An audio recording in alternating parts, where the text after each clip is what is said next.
Hello guys and welcome back to our YouTube channel that is pharmacy. आज की इस video के अंदर हम बात करने वाले हैं एक छोटे से टॉपिक के बारे में जिसका नाम है कैस्पेस।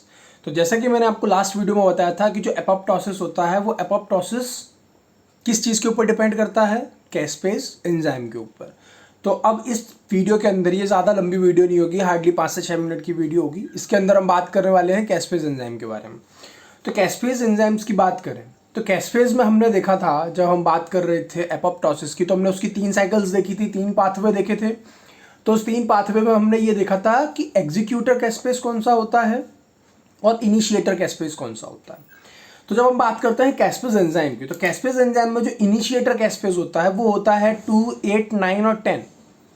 मतलब कि ये कैस्पेस वो है जो आपके एपोप्टोसिस की प्रोसेस को क्या करते हैं, इनिशिएट करते हैं।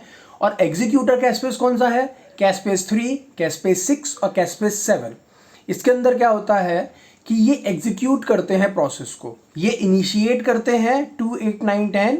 और एग्जीक्यूटर कौन होते हैं, कैस्पेस 3, 6 और 7। Apart from initiator or executor caspase, there are some caspase which are involved in inflammation। मतलब कि कुछ कैस्पेस ऐसे हैं जो इन्फ्लेमेशन में आपके रोल प्ले करते हैं और वो इनिशिएटर और एग्जीक्यूटर के अलावा होते हैं, मतलब एक्स्ट्रा होते हैं वो। ठीक है, अब उनकी बात करते हैं कि वो कौन से कैस्पेस होते हैं। तो कैस्पेस अगर हम बात करें, जो इन्फ्लेमेटरी कैस्पेस होते हैं वो होते हैं 1, 4, 5, 11, 12, 13 एंड 14।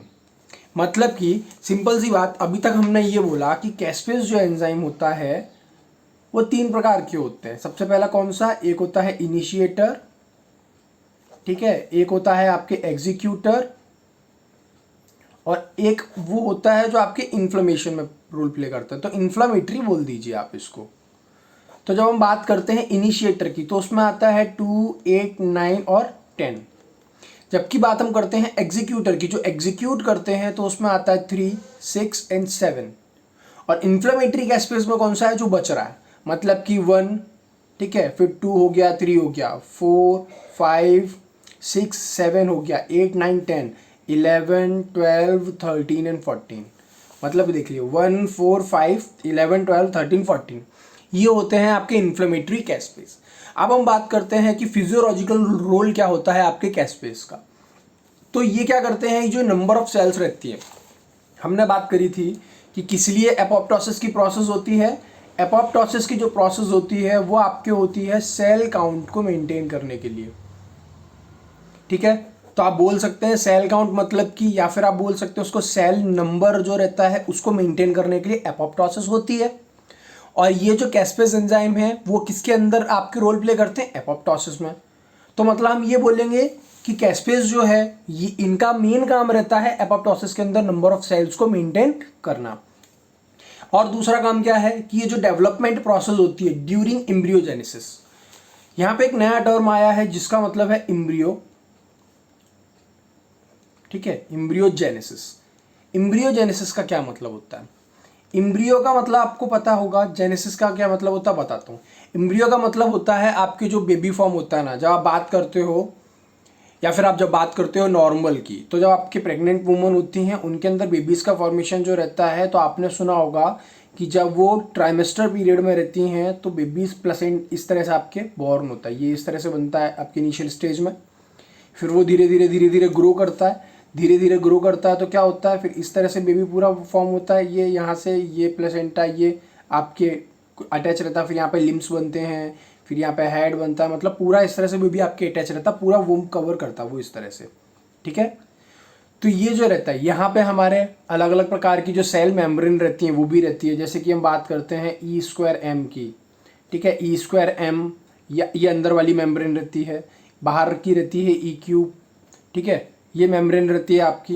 एम्ब्रियोजेनेसिस का मतलब होता है एम्ब्रियो और जेनेसिस का मतलब होता है फॉर्मेशन, मतलब कि एम्ब्रियो का बनना, एम्ब्रियो का बनना इज कॉल्ड एम्ब्रियोजेनेसिस। तो जब एम्ब्रियोजेनेसिस की फॉर्मेशन होती है तो उस एम्ब्रियो जनरेशन की प्रोसेस के दौरान जो डेवलपमेंट होता है, अब आपको पता है ये क्या प्रोसेस है, आप जानते हो जब हम बात करते हैं गेस्टेशन पीरियड की, तो उसमें क्या रहता है कि जब ट्राइमेस्टर्स चलते हैं तो आपको पता है पहले मोरूला, फिर ब्लास्टोला, फिर गेस्टुला, ये आपकी अलग अलग स्टेजेस आती हैं। इसके बाद में क्या रहता है कि आपके वो वूम्ब में जाके अटैच होता है, फिर एक छोटा सा पहले आपके क्या होता है, मोरुला ब्लास्टुला ये सब बनता है, फिर ये धीरे धीरे धीरे धीरे बड़ा होता है। बड़ा होता है तो क्या होता है, इसके अंदर सेल काउंट भी बढ़ता है। अब इतनी छोटी सी अगर कोई चीज़ है वो बाद में ग्रो कर रही है इंटरनली, मतलब कि अगर लिविंग तरीके से ग्रो कर रही है, बड़ी हो रही है, तो उसमें क्या हो रहा है, सेल नंबर बढ़ रहा होगा, सेल काउंट बढ़ रहा होगा। तो सेल काउंट और सेल नंबर को मेंटेन करने के लिए जो एम्ब्रियोजेनेसिस के अंदर प्रोसेस होती है उसमें अभी आपके कैस्पेज एंजाइम रोल प्ले करते हैं। डिफेंस मैकेनिज्म जो रहती है उसमें काम आता है, वुंड हीलिंग के अंदर काम आता है। उसके बाद में prevention of excessive activation of immune cell. Excessive activation अगर हो जाएगा, मतलब कि अगर मैं ये बोलूँ कि एक्सेसिव एक्टिवेशन अगर हो गया आपके इम्यून सेल का, तो उसकी वजह से क्या होगा, ऑटो इम्यून डिसऑर्डर होगा ऑटो इम्यून डिसऑर्डर। अब जब ऑटो इम्यून डिसऑर्डर अगर हो जाएगा तो क्या होगा, हमारी खुद की सेल्स को ही मारने लग जाएंगी। ठीक है, हमारे शरीर की जो हमारे जो WBC है, या जो हमारी फैगोसाइटिक सेल्स हैं, या जो डिफेंस मैकेनिज्म है, वो खुद की शरीर की सेल्स को as a foreign particle treat करेगा। सॉरी, अब जब वो फॉरेन पार्टिकल की जैसा ट्रीट करेगा तो क्या करेगा, वो उसको किल करने लग जाएगा। तो हमारे ऑटो इम्यून डिसऑर्डर क्या हो जाएगा, क्रिएट हो जाएगा। ठीक है, तो इसके लिए ऐसा ना हो, इसलिए हमारा कैस्पेज एंजाइम जो रहता है वो फिजियोलॉजिकल रोल प्ले करता है एपोप्टोसिस के अंदर। ठीक है, अब हम बात करते हैं फिजियोलॉजिकल रोल ऑफ एपोप्टोसिस। अभी तक हमने देखा कि ये रोल क्या था, फिजियोलॉजिकल रोल। अब पैथोफिजियोलॉजिकल रोल देखेंगे। सबसे पहले क्या रहेगा, कैंसर के अंदर जो हमारे सप्रेशन होता है एपोप्टोसिस ड्यूरिंग कार्सिनोजेनेसिस। ठीक है, एपोप्टोसिस क्या करता है कि सप्रेशन करता है, मतलब सप्रेशन हो जाता है, एपोप्टोसिस प्रोसेस का ही सप्रेशन हो जाता है कार्सिनोजेनेसिस में, तो जिसकी वजह से क्या होता है, कैंसर क्रिएट हो जाता है। ठीक है, उसके बाद क्या रहता है, ऑटो इम्यून डिसीज। मैंने यहाँ बताया, ये अभी ये जो पॉइंट बताया था यहाँ पे, इधर इस साइड में ये जो पॉइंट बताया था ना अभी आपको, ये वाला, ये कि एक्सेसिव एक्टिवेशन अगर हो जाए इम्यून सेल का तो क्या होगा, उसकी वजह से ऑटो इम्यून डिसऑर्डर हो जाएगा। तो अगर ऑटो इम्यून डिसऑर्डर हो गया है या ऑटो इम्यून डिसीज अगर क्रिएट हो रही है, तो उसमें क्या हो रहा है, हमारे हाइपर एक्टिवेटेड सेल हो रही है। तो इसके अंदर क्या हो रहा है, इस चीज़ को रोकने के लिए हमारे एपोप्टोसिस काम करता है। लेकिन अगर ये हो रहा है तो ये हमारे पैथोफिजियोलॉजिकल कंडीशन है, तो ऐसी कंडीशंस में हमारे एपोप्टोसिस हेल्प करता है। न्यूरोडिजेनरेटिव डिसीजेस जैसे कि एल्जाइमर्स के केस में, अब आपको याद हो अगर, तो मैंने आपको बताया था कि एल्जाइमर्स के केस में क्या रहता है, ये जो जेड प्रोटीन्स रहती हैं, जब एपोप्टोसिस ये मैं आपको पढ़ा रहा था, ये जो मैंने आपको बताया था फ्रेगमेंटेशन की प्रोसेस रहती है, तो यहाँ पे आपके मैंने बताया था एपोप्टोटिक बॉडीज, तो वहाँ पे क्या रहता है कि जेड प्रोटीन्स जो रहती हैं, ये जेड प्रोटीन वो प्रोटीन्स हैं जो हमारे क्या करती हैं, एल्जाइमर को कॉज करती हैं। और इस एल्जाइमर को कॉज करने के लिए जेड प्रोटीन है, तो इस जेड प्रोटीन को रोकने के लिए हमारे कौन काम आएगा, एपोप्टोसिस, ताकि ये न्यूरोडिजेनरेटिव डिसीजेस को प्रिवेंट कर सके। उसके बाद क्या रहता है, इस्चमिक रिपरफ्यूजन इंजरी। इस्चमिक मतलब कि हार्ट की जो रिलेटेड कंडीशंस हैं उनके लिए भी हमारे एपोप्टोसिस हेल्प करता है, उनको प्रिवेंट करने के लिए। जीन्स की अगर हम बात करें कि जीन्स कौन कौन सी होती है, तो दो प्रकार की जीन्स हैं इसमें। सबसे पहला आता है एंटी एपोप्टोटिक जीन और दूसरा आता है प्रो एपोप्टोटिक जीन।